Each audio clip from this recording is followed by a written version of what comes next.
It's not what you say, it's the way that you say it. Hello everyone, welcome back to Comunicado. I'm Nelma, your communications expert and public speaking coach. So this channel is all about helping you become a better public speaker and a better communicator. Let's get to work. In today's episode, we're going to talk about the tone of your voice. So the way in which you deliver your messages, not necessarily focusing on what you say, but the way in which you say it.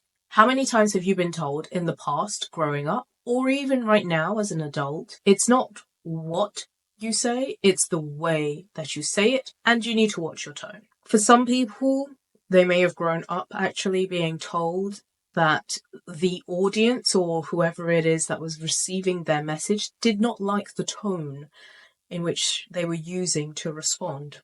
Some people can be quite sarcastic naturally, which can create a lot of problems for them because in the way in which people interpret their message and what it is that they're saying, some people can have quite a deaf tone or quite monotone and quite linear in their voices. So their voices often sound like this, and it's quite, and their voice operates in a very straight line. And even I'm not used to speaking like that because I normally change the way in which I communicate, ranging the pitch of my voice and speaking accordingly. I also smile when I'm speaking, which makes the sound of my voice sound completely different.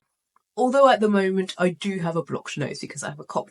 Nonetheless, it does have an impact on the tone of my voice. See, that was just a quick live example of how the delivery of what you are saying can have an impact on your audience. Regardless of the message that you're delivering, you want whoever is listening to you to hear you. You want them to feel you, i.e. feel the emotions that comes behind the message that you're giving. What is the wavelength that you're working on? What is the frequency that you're delivering the message? Is it coming with a happy undertone, a friendly undertone, a dark undertone? Is it a message that's going to enlighten your audience, or is it a message that's going to put them down? Oftentimes we transmit certain emotions with the message in which we are giving, and therefore we want to ensure that those emotions are the ones that we want to be transmitted to our audience, and not just anything that comes across our mind because we're operating in a way in which that's slightly unfiltered. So how can you be mindful of your tone? There's a couple of things. So you want to look out for the body language that your audience is exhibiting. If they're showing body language such as eye rolls,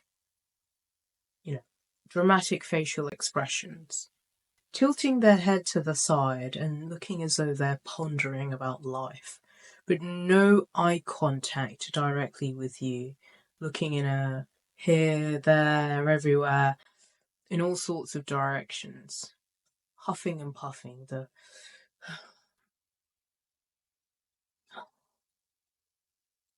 those non-verbal cues is something that you as a speaker or communicator should be looking out for in your audience, because that will give you insight into how they are receiving your message based on the tone of voice that you are using.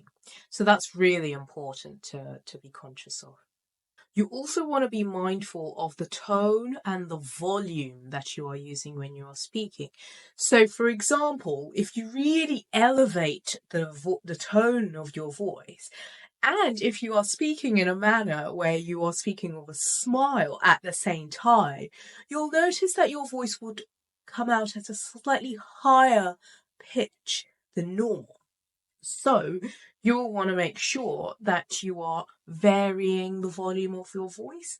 You'll want to make sure that you're using perhaps a microphone, or if you're doing it al fresco, then you can make sure that you sit upright, that your chest is forward, and that you use diaphragmatic breathing techniques. So you want to breathe in through your mouth and breathe in again and then exhale. These things are all of the various things to take into account when your tone.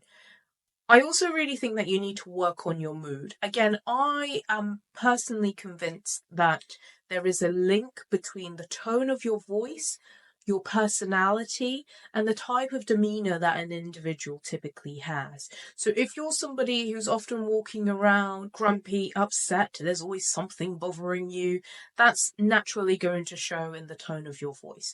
If you're someone who's quite chirpy, quite upbeat, and raring to go, again, that's also going to be demonstrated in the tone of your voice. The tone of your voice is something that you can practice and listen for once you're comfortable with A, listening to yourself so you can hear how you sound, B, stop being sarcastic for the sake of it.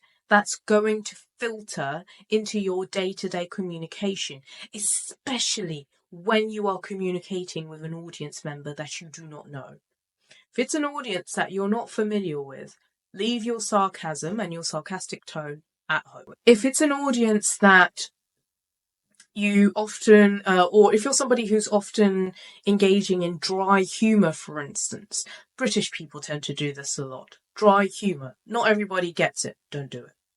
Because again, that will have an impact in the way in which your audience is receiving the delivery of what you're saying. Because again, these habits will filter into your day-to-day communication to the point in which you yourself will not notice it and you won't be able to switch it off.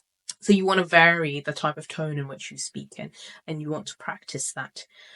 Particularly if you're coming in front of an audience that you're not familiar with, particularly if you're going to be delivering something that's quite of a somber mood, a serious topic as well. You don't want to sound, overexcited if you're delivering bad news, nor do you want to sound like somebody's died if you're delivering good news because your voice is quite deadpan. So those are the main things that I would say. Be mindful of the tone of your voice, be mindful of how you are saying things, and of course be mindful of what you are saying. Practice the delivery that you're doing of what you are saying and the way that you're saying it, and practice with different people as well. Practice with people who typically have a happy demeanor, or always, happy-go-lucky, excited about life and things. Practice with people who are typically slightly more negative, or they may say that they're more realistic. Again, seeing how your message lands with these different people, of these different personality type, I think gives you, as a speaker, great insights into how your message is being heard and how it's being processed by different people, so you can get the best insight possible. I hope that's been helpful. Let me know in the comments if this is something that you found quite interesting, and I'll definitely do more videos on it. If not, that's not a problem. We'll continue with other topics and we'll come back to anxiety and public speaking for our topic next week. See you soon. Happy speaking.